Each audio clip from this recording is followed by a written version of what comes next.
आज हम लोग क्लास 12 का वैश्विक अर्थशास्त्र को हम लोग देखेंगे। और सबसे वैश्विक अर्थशास्त्र में पहला जो हम लोग देखने को मिलेगा वो सामान्य अर्थव्यवस्था का परिचय। क्योंकि जब हम लोग इकोनॉमिक्स को पढ़ते हैं तो अर्थव्यवस्था को अच्छी तरह से समझना, जब तक अर्थव्यवस्था को ही हम लोग नहीं जानेंगे तो हम लोग आगे का कैसे पढ़ाई करेंगे। तो ठीक है, सबसे पहले हम लोग अर्थव्यवस्था का परिचय जानेंगे और सामान्य नोट्स जो हमने बनाया है उसके माध्यम से आप सबको मैं समझाने का प्रयास करूँगा, ठीक ना।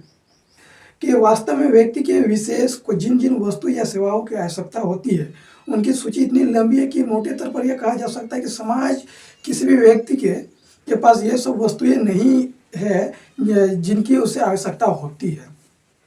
तो कहने का मतलब है कि मनुष्य अर्थव्यवस्था को जब हम लोग पढ़ते हैं अर्थशास्त्र को, तो जो हम लोग को ये पता चलता है कि मनुष्य की जो इच्छाएं हैं, जो वांट्स है वो अनलिमिटेड है और रिसोर्सेज जो है हम लोग के पास वो लिमिटेड है। तो कहने का मतलब ये है कि हम लोग के पास उतना साधन नहीं है जितना हम लोग की मतलब की आवश्यकताएं हैं, ठीक ना। किसी व्यक्ति के पास भी नहीं है, चाहे जितना क्यों ना अमीर ना हो, तो उसके पास उतना साधन नहीं है। प्रत्येक व्यक्ति जितनी वस्तुओं या सेवाओं का उपभोग करना चाहता है उनमें से कुछ ही उसे उपलब्ध होती है। तो चाहते तो सबको चाहते हैं कि मतलब कि सब संपत्ति मेरे पास हो जाए, सब कुछ मेरे पास अवेलेबल रहता तो वो मतलब अच्छा रहेगा। लेकिन किसी के पास उतना रिसोर्सेज तो है नहीं जितना हम लोग चाहते हैं। आपके पास रिसोर्सेज 1000 ही है, तो उसमें से आपको क्या करना है, ये चयन की प्रक्रिया समस्या उत्पन्न हो जाती है। आपको बाबू सोना GABF से बात करने के लिए 299 का रिचार्ज की भी आवश्यकता है। आपको ट्यूशन पढ़ने के लिए अगर यदि आप चाहते हैं कि हम अच्छा पढ़ाई करें तो 300 रुपया का उसका भी जरूरत है। घूमने के लिए आप इंजॉयमेंट करना चाहते हैं तो उसमें कपड़ा टी-शर्ट लेना चाहते हैं तो 300 रुपये उसमें, और मेला के लिए 200 रुपया।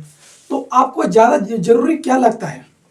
और क्योंकि हम लोग के पास रिसोर्सेस लिमिटेड है और हम लोग के जो नीड्स है वो अनलिमिटेड है, तो एक ना एक चीज़ का तो त्याग करना ही पड़ेगा।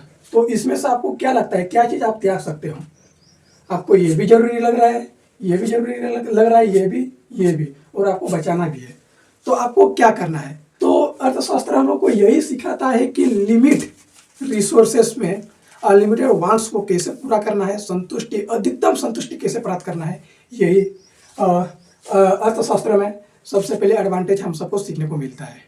तो आगे इसमें लिखा है कि संसाधनों की कमी का सामना प्रत्येक व्यक्ति को करना पड़ता है और इसलिए यह उत्कर्ष प्रयोग करना पड़ता है। प्राय समाज का प्रत्येक व्यक्ति किसी न किसी अथवा सेवा के उत्पादन से जुड़ा रहता है और उसे ऐसी कुछ वस्तुएं तथा सेवाओं का संयोजन की आवश्यकता होती है जिनमें सभी उसके द्वारा उत्पादित नहीं होती है। किसी भी अर्थव्यवस्था में लोगों की सामूहिक आवश्यकताओं को एवं उनके द्वारा किए गए उत्पादन के मध्य सुगमता होनी चाहिए। तो कहने का मतलब कि जो हमारा नीड्स है, जो ज़रूरत है, वो हम सब चीज़ को मतलब उत्पादन नहीं कर सकते हैं। कुछ ऐसी ज़रूरत वस्तु ही है जो कि दूसरा कोई उत्पादन करता है और हम उसका यूज करते हैं। तो देखा जाए तो 99% वैसे वस्तुओं का उपभोग करते हैं कि वो दूसरों के द्वारा उत्पादन किया गया वस्तुएं हैं, ठीक ना। क्योंकि सब कुछ तो हम अपने आप में उत्पादन तो नहीं कर सकते हैं, ठीक। तो अब हम लोग देखेंगे कि अर्थव्यवस्था के केंद्रीय समस्याएं। तो अर्थव्यवस्था की केंद्रीय समस्याएं, सबसे पहले जो समस्याएं होती है वो होता है 1 नंबर में हम लोग लिख सकते हैं क्या उत्पादन। तो अर्थव्यवस्था के केंद्रीय समस्या में सबसे पहले ये चयन की प्रक्रिया का समस्या उत्पन्न हो जाती है। इसमें ये चयन करना पड़ता है कि क्या उत्पादन करें और कितनी मात्रा में उत्पादन किया जाए, ठीक ना। और दूसरा जो समस्या होता है वो है कैसे उत्पादन किया जाए, क्योंकि उत्पादन करने का भी 2 प्रक्रिया रहता है, ठीक ना। हम लोग अभी डिटेल्स में हम लोग जानेंगे, इसके बाद आगे आप सबको मैं फिर एक्सप्लेन कराऊंगा। तो और तीसरा में किसके लिए उत्पादन किया जाए, तो मतलब ये तीसरा में जो है वो वितरण से संबंधित समस्याएं वो उत्पन्न हो जाती है। तो यहाँ पर इस प्रकार से लिखा है, अर्थव्यवस्था की केंद्रीय समस्या है जीवन के आधारभूत आर्थिक गतिविधियों में विनिमय तथा उपभोग और सेवाओं एवं वस्तुओं का उत्पादन शामिल है। इन आधारभूत आर्थिक क्रियाकलापों के दौरान प्रत्येक समाज के संसाधनों की कमी का सामना करना पड़ता है। इस संसाधनों की कमी की चयन की समस्या उत्पन्न हो जाती है। तो पहले आप सबको बताया ना कि चयन की समस्या कि क्या उत्पादन करें। इस दुर्लभ साधनों के उपयोग के लिए अर्थव्यवस्था के प्रतिस्पर्धी विकल्प होते हैं। जैसे मौजूद शब्दों में प्रत्येक समाज यह निर्णय करना पड़ता है कि वो अपने दुर्लभ साधनों का उपयोग किस प्रकार करें, क्योंकि हम लोग के पास रिसोर्सेस है वो लिमिटेड है। तो चयन की प्रक्रिया में भी समस्या उत्पन्न हो जाता है कि क्या उत्पादन करें और कितनी मात्रा में। दूसरा, कैसे उत्पादन किया जाए।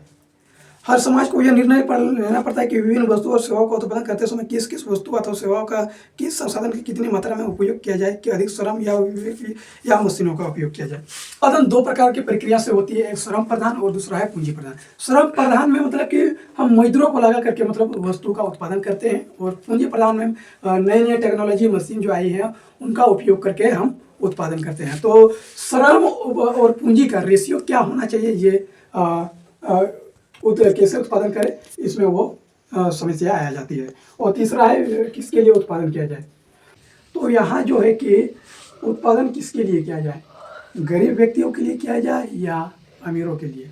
गरीबों के लिए जैसे कि यहाँ पर बुनियादी शिक्षा की आवश्यकता है और एक है उच्च शिक्षा की। तो ये भी वितरण करने के लिए एक समस्या उत्पन्न। बुनियादी शिक्षा अगर यदि हम उत्पादन करते हैं तो वो गरीबी के लिए होता है, और जो उच्च शिक्षा वो अमीरों के लिए। तो इस प्रकार से वितरण से संबंधित समस्याएं उत्पन्न हो जाती है। तो आज का ये था हम लोग का टॉपिक, और ये क्वेश्चन हमेशा पूछते रहता है, अर्थव्यवस्था की केंद्रीय समस्याएं।